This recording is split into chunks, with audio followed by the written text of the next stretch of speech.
Utari dan teman saya Santi. Kami dari kelas 10 TJKT 1. Kami akan membahas materi tentang Bentang alam Indonesia. Bentang alam Indonesia. Bentang alam adalah perwujudan muka bumi yang ada di wilayah kedaulatan Negara Kesatuan Republik Indonesia. Gunung dan pegunungan. Wilayah Indonesia dilalui oleh dua sabuk gunung berapi dunia, yaitu Sirkumpasifik dan Sirkummediterania.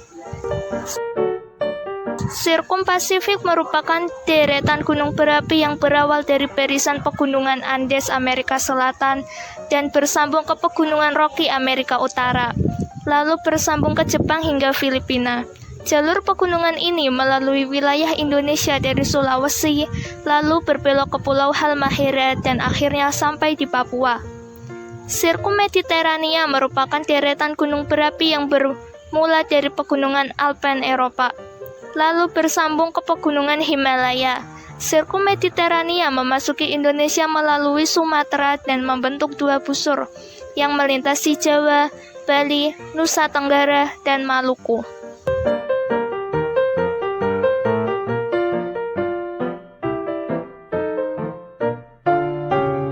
Bukit dan perbukitan. Daerah perbukitan memiliki kemiripan dengan gunung, namun bukit memiliki skala yang lebih kecil. Daerah perbukitan memiliki sumber air yang tidak banyak sebagaimana pegunungan. Mata pencaharian penduduk daerah perbukitan umumnya sebagai petani atau perkebunan. Bagian lereng bukit dengan pasokan air yang lebih banyak biasanya dimanfaatkan untuk kegiatan menanam padi.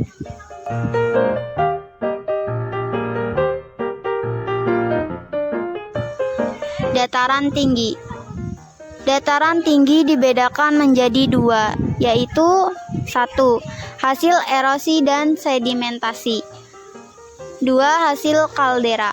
Hasil erosi dan sedimentasi merupakan dataran tinggi yang terbentuk dari gunung yang mengalami pengikisan bagian atas serta mengendap dan berkumpul menjadi dataran. Contohnya dataran tinggi Gayo di Aceh. 2. Hasil kaldera, yaitu material dari lereng gunung sekitar atau aktivitas vulkanik yang tertimbun di kaldera yang semakin lama semakin meninggi dan mengeras hingga menjadi dataran tinggi. Contohnya dataran tinggi Dieng di Jawa Tengah.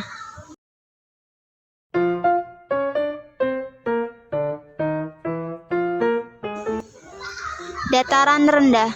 Dataran rendah umumnya banyak digunakan sebagai pusat permukiman.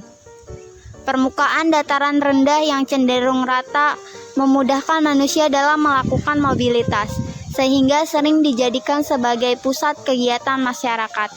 Sebagian besar wilayah perkotaan berada di wilayah dataran rendah, contohnya DKI Jakarta.